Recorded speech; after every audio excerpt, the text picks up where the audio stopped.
Ria struggled with the zipper on her halter choli blouse.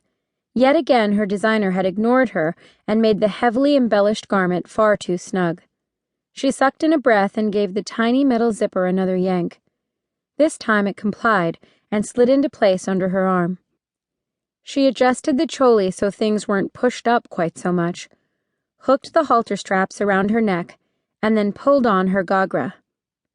The full ankle-length skirt of cream silk was much more obliging and slid easily around her hips. Another wave of music and laughter seeped in through the door, and her already nervous heartbeat sped up. The party was in full swing downstairs. The celebratory sounds had shaken her awake an hour ago. She must have looked really pathetic when she arrived that morning, because no one had come up to wake her when the party started. She'd almost wept with relief when she'd seen Nikhil at the airport that morning. It had been the journey from hell.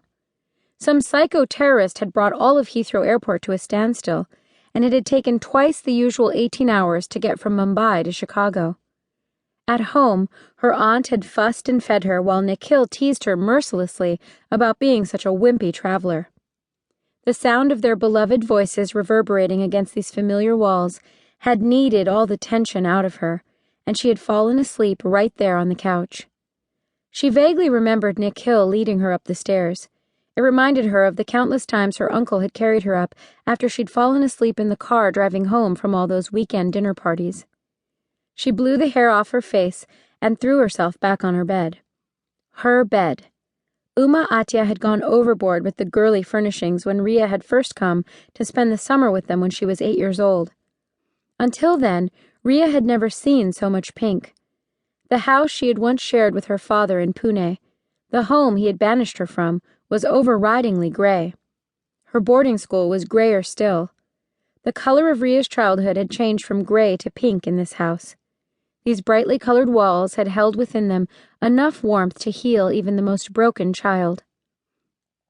She stared at the frilly canopy that floated above her.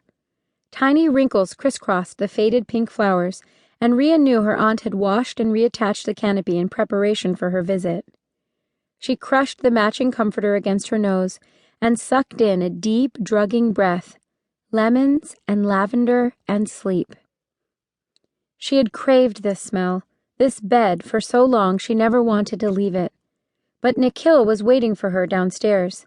Today was the engagement ceremony, the kickoff to the wedding celebrations that had reduced her fearless hero of a cousin to a nervous wreck.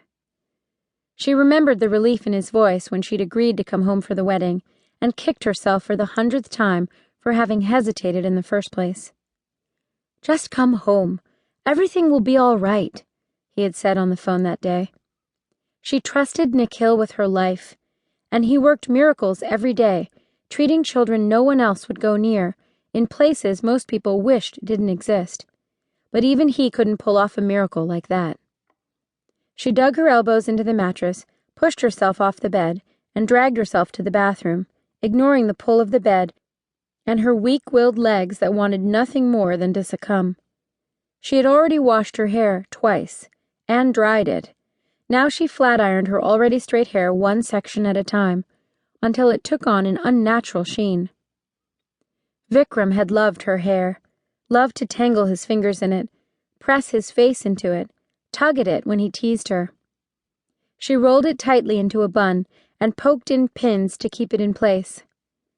"Keep your mind where your hands are," her aunt always said, "and the future will take care of itself."